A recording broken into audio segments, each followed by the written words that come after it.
Life is complex. Join us for the simple gifts of wisdom, love, and delight in the written word.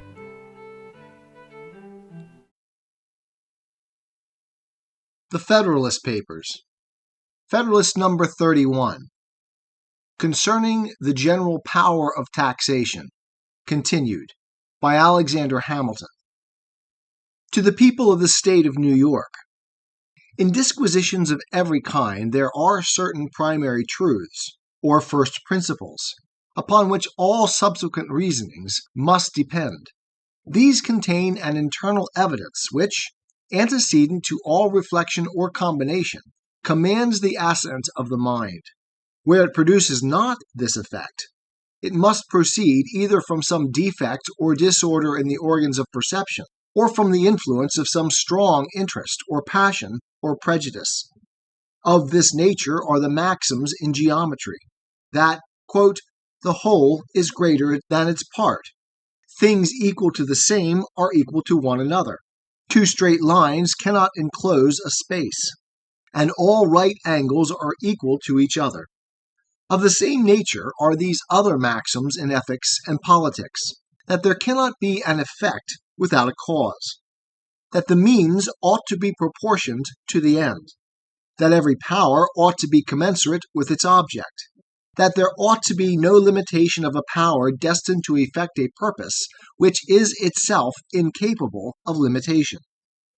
And there are other truths in the two latter sciences which, if they cannot pretend to rank in the class of axioms, are yet such direct inferences from them, and so obvious in themselves, and so agreeable to the natural and unsophisticated dictates of common sense, that they challenge the assent of a sound and unbiased mind, with a degree of force and conviction almost equally irresistible. The objects of geometrical inquiry are so entirely abstracted from those pursuits which stir up and put in motion the unruly passions of the human heart, that mankind, without difficulty, adopt not only the more simple theorems of the science, but even those abstruse paradoxes which, however they may appear susceptible of demonstration, are at variance with the natural conceptions which the mind, without the aid of philosophy, would be led to entertain upon the subject. The infinite divisibility of matter, or, in other words, the infinite divisibility of a finite thing, extending even to the minutest atom, is a point agreed among geometricians, though not less incomprehensible to common sense than any of those mysteries in religion against which the batteries of infidelity have been so industriously leveled. But in the sciences of morals and politics, men are found far less tractable. To a certain degree, it is right and useful that this should be the case. Caution and investigation are a necessary armor against error and imposition. But this untractableness may be carried too far, and may degenerate into obstinacy, perverseness, or disingenuity, though it cannot be pretended that the principles of moral and political knowledge have, in general, the same degree of certainty with those of the mathematics.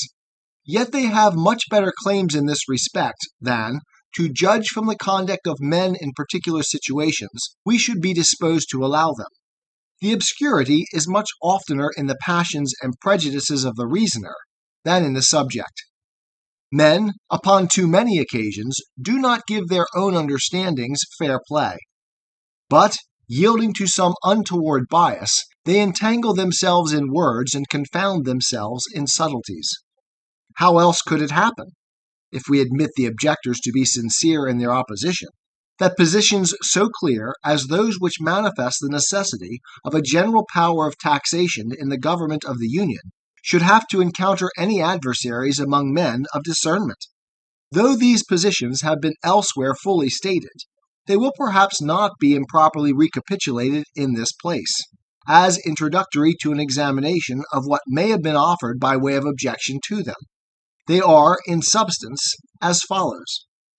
A government ought to contain in itself every power requisite to the full accomplishment of the objects committed to its care, and to the complete execution of the trusts for which it is responsible, free from every other control but a regard to the public good and to the sense of the people. as the duties of superintending the national defense and of securing the public peace against foreign or domestic violence involve a provision for casualties and dangers to which no possible limits can be assigned, the power of making that provision ought to know no other bounds than the exigencies of the nation and the resources of the community. As revenue is the essential engine by which the means of answering the national exigencies must be procured, the power of procuring that article in its full extent must necessarily be comprehended in that of providing for those exigencies. As theory and practice conspire to prove that the power of procuring revenue is unavailing when exercised over the states in their collective capacities, the federal government must of necessity be invested with an unqualified power of taxation in the ordinary modes. Did not experience evince the contrary, it would be natural to conclude that the propriety of a general power of taxation in the national government might safely be permitted to rest on the evidence of these propositions, unassisted by any additional arguments or illustrations. But we find, in fact, that the antagonists of the proposed Constitution, so far from acquiescing in their justness or truth, seem to make their principal and most zealous effort against this part of the plan. It may therefore be satisfactory to analyze the arguments with which they combat it.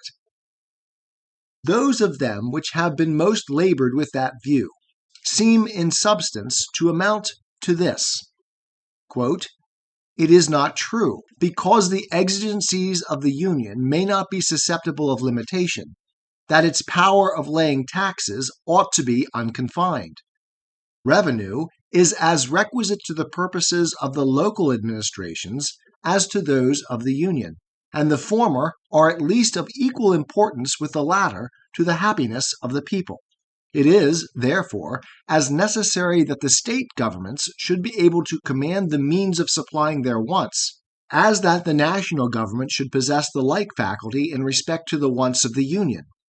But an indefinite power of taxation in the latter might, and probably would in time, deprive the former of the means of providing for their own necessities, and would subject them entirely to the mercy of the national legislature.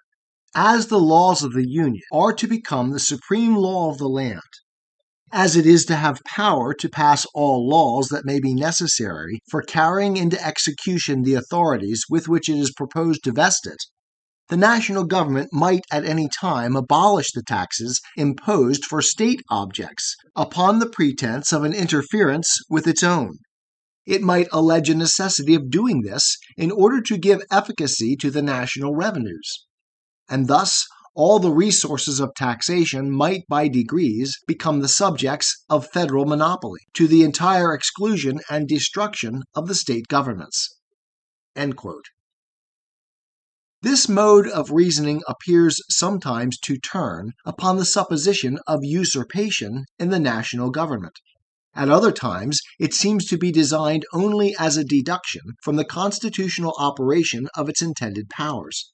It is only in the latter light that it can be admitted to have any pretensions to fairness.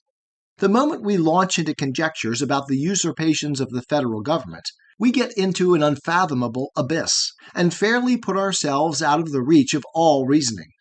Imagination may range at pleasure, till it gets bewildered amidst the labyrinths of an enchanted castle, and knows not on which side to turn to extricate itself from the perplexities into which it has so rashly adventured. Whatever may be the limits or modifications of the powers of the Union, it is easy to imagine an endless train of possible dangers, and by indulging an excess of jealousy and timidity, we may bring ourselves to a state of absolute skepticism and irresolution. I repeat here what I have observed in substance in another place, that all observations founded upon the danger of usurpation ought to be referred to the composition and structure of the government, not to the nature or extent of its powers.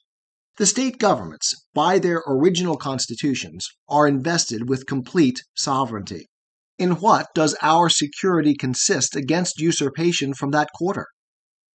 Doubtless in the manner of their formation, and in a due dependence of those who are to administer them upon the people. If the proposed construction of the federal government be found, upon an impartial examination of it, to be such as to afford, to a proper extent, the same species of security, all apprehensions on the score of usurpation ought to be discarded. It should not be forgotten that a disposition in the state governments to encroach upon the rights of the Union is quite as probable as a disposition in the Union to encroach upon the rights of the state governments.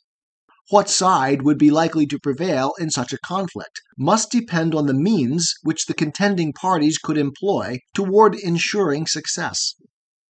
As in republics, strength is always on the side of the people, and as there are weighty reasons to induce a belief that the state governments will commonly possess most influence over them, the natural conclusion is that such contests will be most apt to end to the disadvantage of the Union, and that there is greater probability of encroachments by the members upon the federal head than by the federal head upon the members.